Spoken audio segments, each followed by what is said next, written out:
No, no, by train.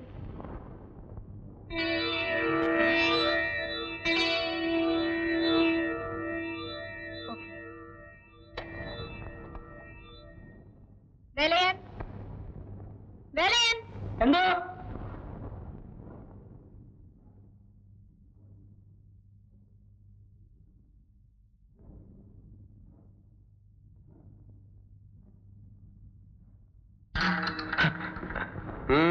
നീ ഏതാ? ഞാൻ രാമുണ്ണി. എന്താ അവിടെ കാര്യം? ഒരു ജോലിക്ക്. ജോലിയോ? കടന്നു പോയാൽ നിൽക്കൂ അവിടെ നിൽക്കൂ. ഇവൻ എവിടെയും പോയില്ല, ഇവിടെ താമസിക്കും. മോളുള്ള ഉത്തരവാണ്.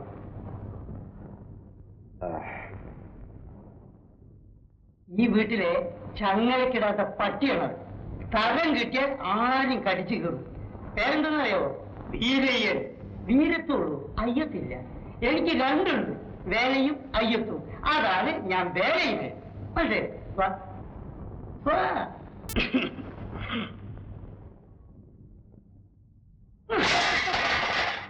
ഭൂമിയിൽ നോക്കി നടക്കണോ? വാ.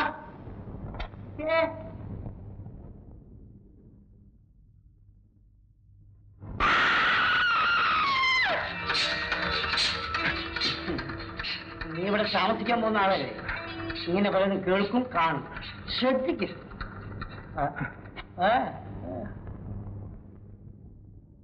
കള്ളന്മാരെയും കൊലപ്പുള്ളികളെയും ജയിലിലേക്ക് അയക്കുമ്പോ കോടതി ഇന്ന മുറി എന്ന് വിധിക്കാറില്ല. പക്ഷെ ഇവിടെ പറഞ്ഞു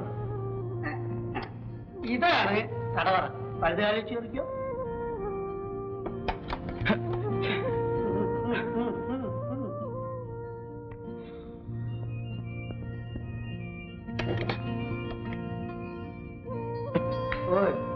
എന്താ പേര് മറന്നുപോയി? രാമുണ്ണി. അത് മാറും. ഇന്നോ നാളെയോ രാമുണ്ണിയുടെ ഉള്ളി ഇങ്ങോട്ട് എടുക്കും, എന്നിട്ട് ഈ അങ്ങോട്ട് വെക്കും. അപ്പൊ എന്തായി? രാമയ്യൻ. എന്തിനാ പേര് മാറ്റുന്നത്? അതൊന്നും എന്നോട് ചോദിക്കരുത് പോലും മോനെ. അതെല്ലാം ജയന്തി അമ്മയുടെ ക്രിയകളാണ്. ഇവിടുത്തെ ഡ്രൈവർ വീരരാഘവൻ വീരയിനെ, ഈ വേലപ്പൻ വേലയിനെ. ഇവിടുത്തെ പട്ടി ഉണ്ടല്ലോ, അതിനെ എസ്റ്റേറ്റിൽ നിന്ന് കൊണ്ടുവരുമ്പോ ടൈഗർ എന്നാണ് വിളിച്ചിരുന്നത്. ഇതാണ് പേരല്ലേ? അതിപ്പോ തയ്യൻ. അങ്ങനെ ആദ്യ പേര്, പിന്നീട് സ്വഭാവം, ഒടുവിലാവുമ്പോ നമ്മുടെ ശരീരം തന്നെ അങ്ങോട്ട് മാറും. മോനെ, തെറ്റ തള്ള കണ്ടാൽ പോലും തിരിച്ചറിയില്ല. എന്തിനാണ് ഏറെ പറയുന്നത്? ഈ ഞാൻ തന്നെ ഇവിടെ വരുമ്പോ എന്തൊരു കളറായിരുന്നു, ചുവന്ന് അങ്ങനെ ചുവന്ന് ആപ്പിൾ പോലെയായിരുന്നു.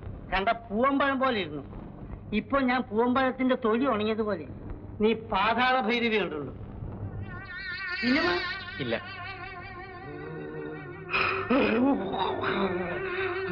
ഭൂതത്തിന്റെ കഥയാ.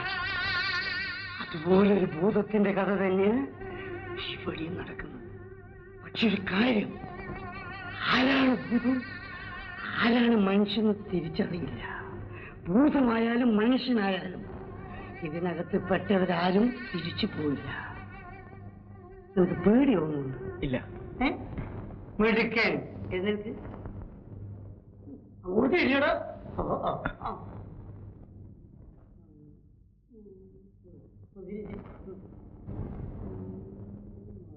എന്താണ് ചെയ്യുന്നത്? ഒന്നുമില്ല. നിനക്ക് ഒരു ശവപ്പെട്ടി ഉണ്ടാക്കാൻ എത്ര മരം വേണ്ടി വരും നോക്കിയാലും.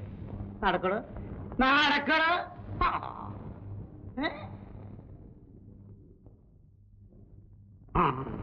ഇവിടെ നിന്ന് അങ്ങോട്ടൊന്നും വരണ്ട. അത് ഞാനാ. പിന്നെ ഇവനൊരു ബെഡ് കോഫി കൊടുക്കണം. പിന്നെ ബെഡ് കോഫി ചായ ആയിട്ടോ കാപ്പി ആയിട്ടോ അതെങ്ങനെ വേണമെങ്കിൽ നീ കഴിച്ചോ. പിന്നെ കഞ്ഞി അതൊന്നും ഇവിടെ കിട്ടില്ല. കാരണം മുത്തയ്ക്ക് നാടൻ പലഹാരം ഉണ്ടാക്കാൻ അറിയില്ല. കേട്ടോ, ഇറച്ചി മീനൊന്നും കഴിക്കില്ല, വെറും പച്ചക്കറി, അതും പച്ചയോടെ. പിന്നെ കോഴിമുട്ട, അതൊരു 10-5 കഴിക്കും. നീ ഒരു കാര്യം ചെയ്യും, നീ കുളിച്ച് റെഡി ആയിട്ട് വിടുന്നു, ഞാൻ ഡ്രസ് എടുത്തു തരാം. മുത്തയ്യ അല്ല അവിടെ നിന്ന് പോരാ.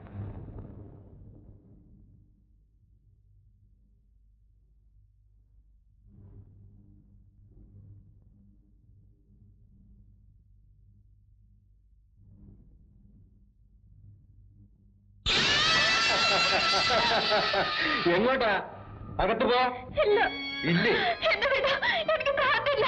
എനിക്ക് ഭ്രാന്തില്ല.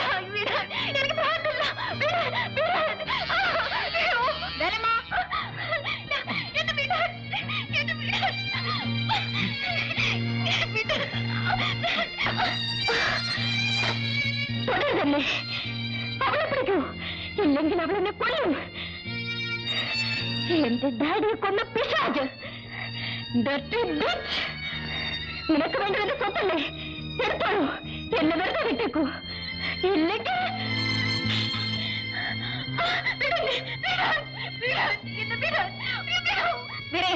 കൊണ്ടുപോവളെ. നീ എന്താ അവിടെ നിൽക്കുന്നത്? പോവട്ടെ.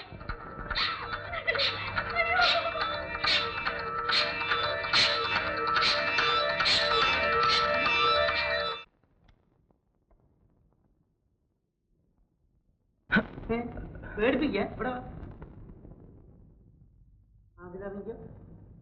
ഇറങ്ങടോ. ഇങ്ങോട്ട് കഴിച്ചാണ് മടിച്ചിനെ പറ്റില്ല. മോളിന്നുള്ള ഉത്തരവാണ്. എണ്ണ തേച്ച് കുളിപ്പിച്ച് പൗഡർ ഇട്ട് പൊട്ട് ഇട്ട് കൊണ്ടിട്ടില്ലേ. ഇറങ്ങിക്കോ, ഇറങ്ങണോ. ഇങ്ങോട്ട് ആ മറ്റേ കാലം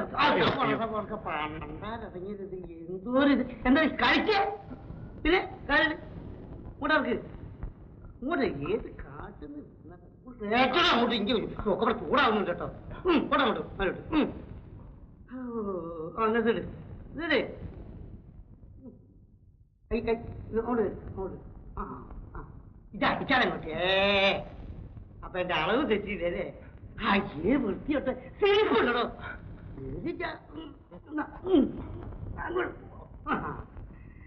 ഇനി പുറപ്പെട്ടോ. എങ്ങോട്ട്? എസ്റ്റേറ്റിലേക്ക്.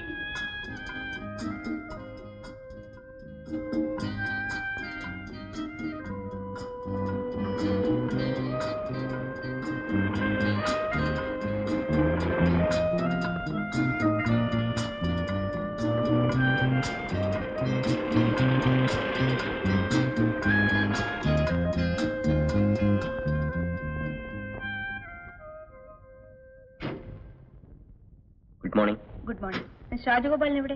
2 ദിവസമായി ഇങ്ങോട്ട് വന്നിട്ട്. ഷിപ്മെന്റിലേക്കുള്ള ഡീറ്റെയിൽസ് എല്ലാം അയച്ചു കഴിഞ്ഞു? ഇല്ല. ഇല്ലേ? മിസ്റ്റർ ജെയിംസ്, നിങ്ങളൊക്കെ എന്താണ് ചെയ്യുന്നത് ഇവിടെ? തൊഴിലാളികൾ ലോഡിങ്ങിന് സമ്മതിക്കുന്നില്ല. ബോണസ് കൊടുക്കാൻ വൈകിട്ടും അവിടെ ചോദിച്ച അഡ്വാൻസ് കൊടുത്തില്ലെന്നാണ് പരാതി. കൊടുത്തില്ലെന്നോ? ഞാൻ മിസ്റ്റർ രാജഗോപാലിനെ ഏൽപ്പിച്ചിരുന്നല്ലോ.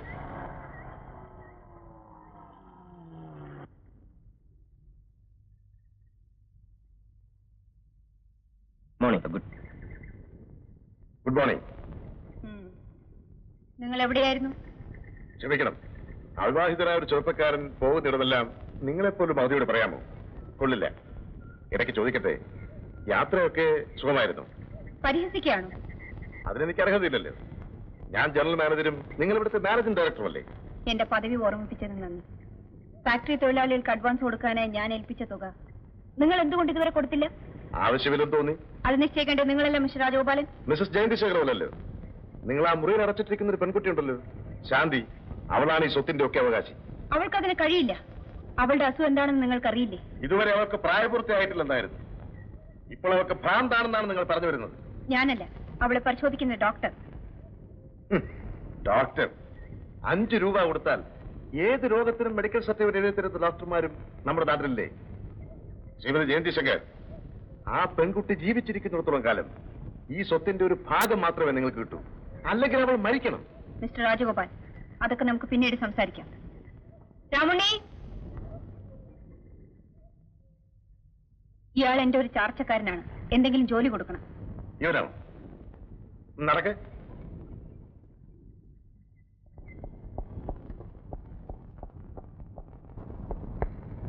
ഗ്രാജുവേറ്റ്? എനിക്ക് ഇംഗ്ലീഷ് അറിയില്ല. ജോലി വല്ലതും അറിയോ? അരയ്ക്കാനും തേങ്ങ വെട്ടാനും പിന്നെ കൊപ്ര ഉണക്കാനും അറിയാം. ഇതെന്താണെന്ന് അറിയാമോ? തേയിലയാണ്, കൊപ്രയല്ല. നീ ജയന്തിയുടെ ചാർച്ചക്കാരനല്ലേ? ഞാൻ എന്തിനാ എന്നെ അടിച്ചത്? നിന്റെ ആ ചാർച്ചക്കാരി ഉണ്ടല്ലോ ജയന്തി, അവളോട് എന്ന് ചോദിക്കും. വെക്കോ. വീരയൻ, ശാന്തിയുടെ കാര്യം ഇനി ഇങ്ങനെ വിട്ടാൽ പറ്റില്ല. ശ്രദ്ധിക്കണം. ആ ഡോക്ടർ ഒന്നിനും കൊള്ളില്ല. ഒരു പേടിത്തൊണ്ടൻ. അല്ലെങ്കിൽ എന്താ രാമുണ്ണി? അയാൾ എന്നെ തല്ലി. കാരണം ഇവിടെ ചോദിക്കാൻ പറഞ്ഞു. വീരയൻ, ഇവനെ വീട്ടിലേക്ക് കൊണ്ടുപോകും. വാ.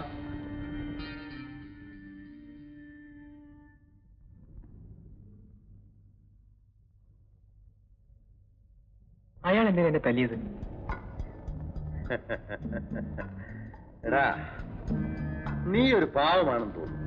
അത് അവർ തമ്മിലുള്ള ഒത്തുകളിയല്ലേ? അല്ലെങ്കിൽ നിന്നെ തല്ലിയതിന് ആ സ്ത്രീ ചോദിക്കണ്ടേ? രാജഗോപാലൻ അവരുടെ ശമ്പളക്കാരനല്ലേ, എന്നിട്ട് ചോദിച്ചില്ലല്ലോ. അവളൊരു യക്ഷിയാണ്, ചോര ഊറ്റിപ്പിടിക്കുന്ന യക്ഷി. സൂക്ഷിച്ചോ, ഇല്ലെങ്കിൽ എന്നെപ്പോലെ നിനക്കും ശവക്കുഴി തോണ്ടേണ്ടി വരും. ചോര വാർന്ന ശരീരങ്ങൾ അതിനകത്തിട്ട് മൂടേണ്ടി വരും. എന്നാലും രാത്രിയിൽ അവ എഴുന്നേറ്റ് വരുമ്പോഴാ നിന്റെ മുമ്പിലേക്ക്. അപ്പൊ നീ എന്ത് ചെയ്യും? പേടിച്ച് കരയുമല്ലേ? എനിക്കൊന്നും മനസ്സിലായില്ല. ആ, കൂടെ കൂടെ മനസ്സിലായിക്കൊള്ളു.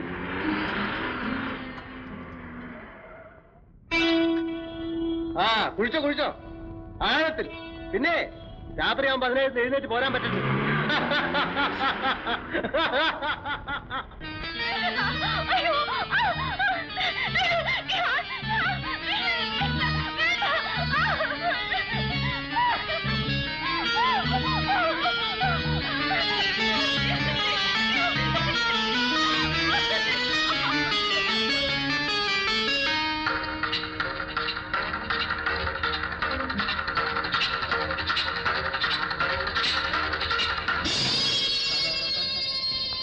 ഞാൻ പറഞ്ഞില്ലേ ഇവിടെ നടക്കുന്ന കാര്യങ്ങളൊന്നും ശ്രദ്ധിക്കരുത്.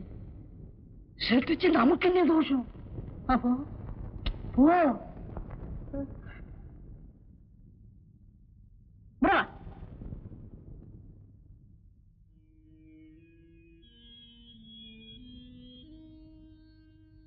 ഈ മരുന്ന് വേഗം വാങ്ങിച്ചു കൊടുക്കും.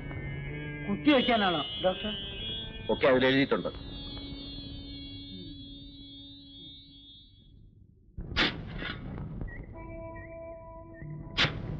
ഏയ്, എന്തിനാ കുഴിക്കുന്നത്? ഏയ്, എന്തിനാ കുഴിക്കുന്നത്? സംസാരിക്കില്ല, പൊട്ടനാ. ആ, നീ ഇങ്ങോട്ട് വാ. വാ. നിനക്ക് ഇംഗ്ലീഷ് വായിക്കാൻ അറിയാവോ? ഇല്ല. ഞാൻ ആരെ കൊണ്ടൊന്ന് വായിപ്പിക്കുന്നത്. എന്താ ഇത്? ഡോക്ടർ ശാന്തിക്കുഞ്ഞിന് എഴുതുന്ന മരുന്നാ. എനിക്കൊരു സംശയം, വിഷാണോ? പോയിസൺ? എന്തിനാ വിഷം? കുത്തിവെച്ച് കൊല്ലാൻ. എങ്കിലും സ്വത്ത് അവർക്ക് കിട്ടൂ. ഞാനൊന്നും പറഞ്ഞില്ലേ? ഞാനോ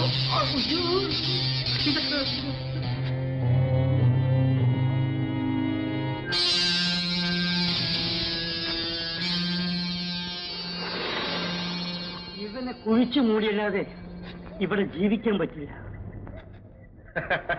That's really funny.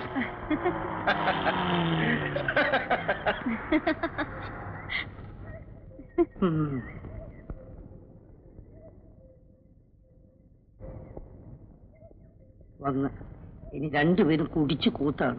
എന്റെ സ്വൈര്യം പോയി.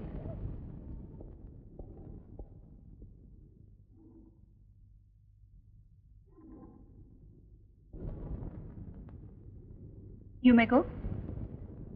ജയന്തി, ഇത്രയും കാലമായിട്ട് നിങ്ങൾക്ക് എന്നെയും എനിക്ക് നിങ്ങളെയും മനസ്സിലാക്കാൻ കഴിഞ്ഞില്ലല്ലോ.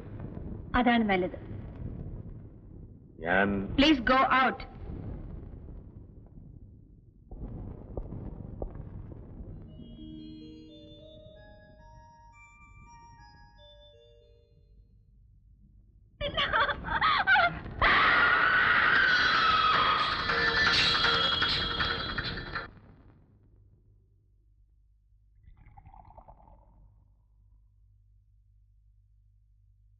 രാമുണ്ണി എവിടെ? താഴെയുണ്ട്. ഇവിടത്തെ കാര്യങ്ങൾ വല്ലതും നീ അവനോട് പറഞ്ഞോ? ഇല്ല. ഇല്ലേ? ഞാൻ ശാന്തിക്കുഞ്ഞിന് ഭ്രാന്താണെന്നും അതുകൊണ്ടാണ് ഡോക്ടർ ഒന്ന് കുത്തിവെക്കുന്നതെന്നും പറഞ്ഞു. ഇനി പറയില്ല. വേലയിന് എനിക്ക് വിശ്വാസമാണ്. പക്ഷെ രാജഗോപാലിന് നിന്നെ കുറിച്ച് സംശയങ്ങളുണ്ട്. പുറത്തു പറയാൻ പാടില്ലാത്ത പല രഹസ്യങ്ങളും അറിയുന്നവനാണ് നീ. അത് വെളിപ്പെടുത്തിയാൽ പിന്നെ വേലയിനെ രക്ഷിക്കാൻ എനിക്ക് പോലും കഴിയില്ല. സൂക്ഷിച്ചോളൂ. വേലയും പൊയ്ക്കോളൂ. എന്താ? ഇന്നും നാട്ടിൽ നിന്ന് എത്തുണ്ടായിരുന്നു. അമ്മാവിന്റെ കല്യാണക്കാര്യമായിരിക്കും. ഇനി താമസിച്ചാൽ പറ്റില്ലെന്നാണ് അമ്മാവിന്റെ എഴുത്തിൽ. എന്നാൽ ഉടനെ പുറപ്പെട്ടോളൂ. ഉറപ്പണ്ണല്ലേ വധു? അമ്മാവിന്റെ മകളാ. പേര് വധു എന്നല്ല, കാർത്തിയായിനി എന്നാ. കാർത്തിന്ന് വിളിച്ചു. കാർത്തി എങ്ങനെയാണ്? കാഴ്ചയിൽ സുന്ദരിയാണോ? നിങ്ങൾ തമ്മിൽ സ്നേഹമായിരിക്കും. എനിക്കിഷ്ട.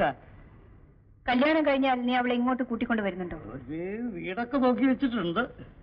ഒരു പെൺകുട്ടിയെ ഇവിടെ കൊണ്ടുവന്ന് പുലർത്താനുള്ള ശേഷി നിനക്കുണ്ടോ? എനിക്ക് ഇപ്പൊ സുഖമൊന്നുമില്ല. മുമ്പത്തെ ശ്വാസം മുട്ടലൊക്കെ നിന്ന്. പിന്നെ കല്യാണം കഴിഞ്ഞാൽ ശമ്പളം കൂട്ടി തരാന്ന് പറഞ്ഞിട്ടുണ്ട്. ആര്? രാജേഷ്.